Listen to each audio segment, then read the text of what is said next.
그분 성모 마리아도 그렇고 아들 예수님의 삶도 그렇고 돌아보면은 정말 지질이 복도 없는 그러한 정말 아주 박복한 그러한 분들이었어요.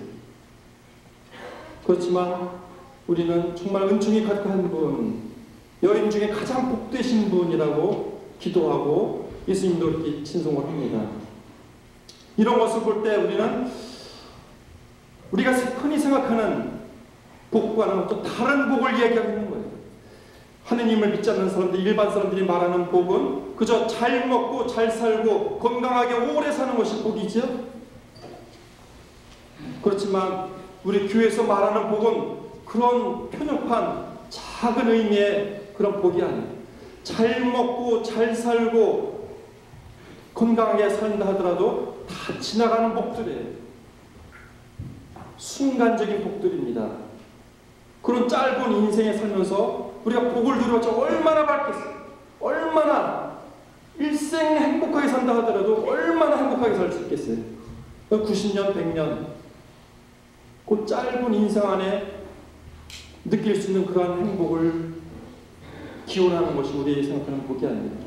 성서에도 예수님은 어떤 사람이 행복한 사람인가 말씀하셨죠? 지금 우는 사람, 슬퍼하는 사람 행복하다.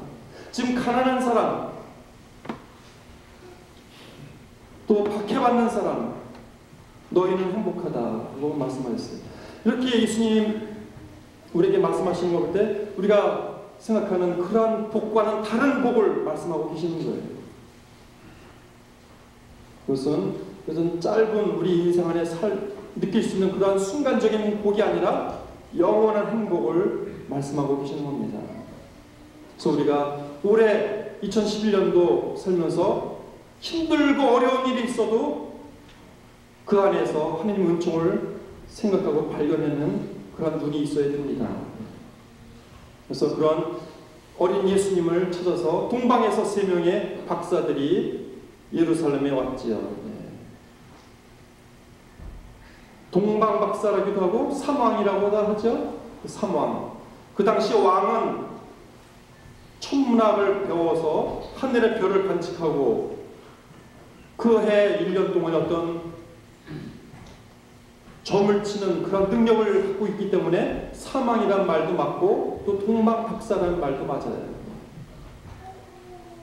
그래서 그 동방박사들이 지금 인류 역사 보면은 커다란 인물이 태어날 때는 커다란 별이 떴다고 해요. 큰 인물, 위대한 인물이 탄생할 때는 하늘에서 커다란 별도 나타났다고 합니다. 근데 가장 큰 별이 나타날 때가 바로 예수님이 탄생했을 때 별일 거예요. 그런 별이 동방에서 볼 때 큰 별이 분명히 어떤 위대한 분이 태어났다 가지고 이물을 챙겨들고 먼 길, 1200km라니까 몇 마일 정도 돼요? 한 900마일 정도 되나? 900마일 정도의 길을 걸어서 예루살렘에 왔다고 합니다. 당시 사람들 생각으로는 분명히 예루살렘 어떤 왕 귀족이 태어났을 것이다. 그래서 제일 먼저 찾아갔던 곳이 어디예요? 왕궁이죠. 왕궁. 분명히 큰 왕자가 태어났을 것이다. 그래서 왕궁에서 알아보니까 헤로데가 자기는 자식을 낳지 않았는데 무슨 왕이 태어났다고 하는데 무슨 말인가 하고 사람들을 소집해서 물어봅니다. 근데 베들레헴에서 어떤 통치자 위대한 분이 태어난다는 그런 예언서의 말을 듣고 읽고서 베들레헴에서 태어났을 것이라고 얘기해요. 그래서 헤로데는 동방 박사들을 베들레헴으로 보내고 돌아올 때 반드시 어디에 있는지 우리한테 알려달라고 청합니다. 나도 가서 경배하겠다. 그런데 사실은 그게 아니죠. 헤로데의 속셈은 뭐였어요? 그 아기를 죽이려고 했어요. 왜냐하면 자기가 왕인데 또 다른 왕이 태어났다는 것은 자기 자리가 위험하다는 얘기죠. 자기가 또 자기 자식에 불려줄 왕의 자리가 또 위협을 받고 있으니까 말로는 경배하겠다고 하겠지만 이제 동방박사들이 정확한 위치를 찾아내서 알려주면 쫓아가서 그 아기를 죽이려고 했던 거예요. 그래서 베들레헴으로 보내고서 별이 또 그 동방 박사들을 베들레헴으로 인도해서 아기를 발견하고 자기들이 준비해온 황금과 유향과 몰약, 이 세 가지, 당시 가장 황금하면 지금도 귀하죠. 향수도 참 귀하죠. 비싸죠. 향료로 쓰는 향. 그리고 몰약은 사실은 왜 그런 선물을 줬는지 모르는데, 몰약은 시체에 바르는 그런 어떤 약품이었어요. 시신에 예수님의 죽음을 미리 예고하는 그런 선물이었을 겁니다. 그래서 그런 선물을 드리고 별의 인도, 천사들의 가르침으로다 헤로데로 돌아가지 말고 다른 길로 가라고 해서 돌아갔다.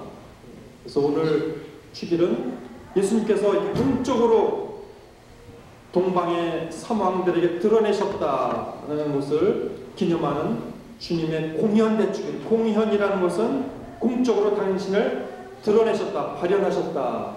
에피파니아라는 뜻이죠. 에피파니아란 현현하다, 공적으로 당신을 드러내 보이셨다는 것을 기념하는 그런 축일입니다. 오늘 축일을 지내면서 우리가 생각하게 될 것은, 동방의 박사들은 900마일 정도 되는 길을 찾아서 예수님을 만나려고 왔다. 여러분은 예수님 만나려고 몇 마일 정도 오세요? 네? 여러분 집에서 여기까지 몇 마일 정도 되세요? 네, 우리 아마 제일 먼 데서 오시는 분이 저 유아 형제님일 거예요. 저희 버몬트에서 오시는, 그죠? 네. 1시간 반 정도 여기 차 타고 오신다고 하는데 아마 제일 먼 데서 오겠죠. 근데 그나마 차도 타고 오죠. 그 당시 900마일을 차도 아니고 뭐 낙타 정도 타고 갔겠죠. 낙타. 네, 사막을 건너서. 우리가 미사에 올 때 어떤 마음으로 오는가를 한번 생각해 봐야 됩니다. 우리가 예수님을 만나러 매주 오면서 정말 정성껏 잘 준비해서 늦지 않고 기쁘게 오는가. 첫 번째 생각해야 될 것은 그거고, 두 번째는 동방 박사들이 자기들이 준비해온 예물을 정성껏 기쁘게 봉헌했다고 그래요. 황금과 유향과 몰약. 그 당시 정말 자기들이 구할 수 있는 최고의 그러한 선물을 예수님께 어떻게 드렸어요? 어떻게 드렸어요? 기쁘게 드렸다. 기쁘게. 마지 못해서 주는 게 아니라, 마지 못해서 드린 게 아니라 정말 기쁘게 봉헌했다. 우리도 봉헌을 어떻게 하고 있는가? 여러분, 매달 교무금, 또 성전권리금, 헌금을 기쁜 마음으로 내고 계시죠? 왜 대답도 안 하세요? 네? 마지 못해서 내면 안 돼요. 정말 기쁜 마음으로 내십니다. 심는 만큼 거둔다는 얘기도 있어요. 하느님, 우리 사실 하느님부터 모든 걸 다 받고 있는데 하느님께 얼마나 돌려드리고 있는가. 정말 기쁜 마음으로 봉헌해내면서 할 수 있어요. 세 번째 우리가 생각할 것은, 별의 인도로 동방의 박사들이 예수님을 만났다고 합니다. 여러분들도 그 누군가의 인도로 이 성당에 오게 됐을 거예요. 부모님의 인도로 여러분의 세례받을 수도 있고, 또 친구에 의해서, 또 어쩌면 좋은 서적을 통해서 예수님을 알고 성당에 와서 세례받는 분들도 있을 겁니다. 그 모든 것이 다 별들이에요. 별. 여러분을 예수님께로 인도한 그런 별. 그러면 우리도 누군가의 별이 되어줘야 된다는 얘기입니다. 여러분도 아직 예수님을 모르는 사람들에게 별이 되어줘야 되는 거예요. 별은 여러분들이 억지로 이렇게 성당을 끌고 오는 얘기 아니에요. 별은 비추기만 했어요. 여러분들도 그저 비추기만 하면 돼요. 여러분의 좋은 모범적인 삶, 또 한마디의 말, 이런 걸 통해서 그들이 예수님을 알게 되고 오고 안 오고는 그 사람들의 선택의 문제지요. 그만 여러분은 그냥 별만 되어주면 되는 거예요. 그리고 네 번째로 마지막으로 우리가 또 복성해야 될 것은 동방의 박사들은 예수님을 만나고 난 다음에 왔던 길로 간 것이 아니라 다른 길로 갔다. 그래서 다른 길로. 여러분들도 예수님을 만나고 오늘 미사하고 성체를 모시고 지금까지 살아왔던 방식이 아닌 다른 방식으로 살아야 한다는 이야기입니다. 혹시 지금까지 다른 사람에 대한 사랑의 마음이 없었다면 사랑의 마음을 갖고 살고 용서해주는 마음이 없었다면 용서해주는 마음으로 다른 방법으로 예수님 만나고 난 다음에 지금까지 살아왔던 방식과는 다른 방식으로 살아야 한다는 이야기지요. 그래서 오늘 주님 공연 대축일을 맞이해서 우리가 어떤 모습으로 예수님 만나고 있고 또 어떻게 예수님을 경배하면서 봉헌하고 있는지 또 나는 누군가의 별이 되는 삶을 살고 있는지 또 예수님을 만나고 나서는 다른 그러한 방법으로 다른 길로 살고 있는지 한번 돌아보아야 하겠습니다. 잠시 묵상합시다.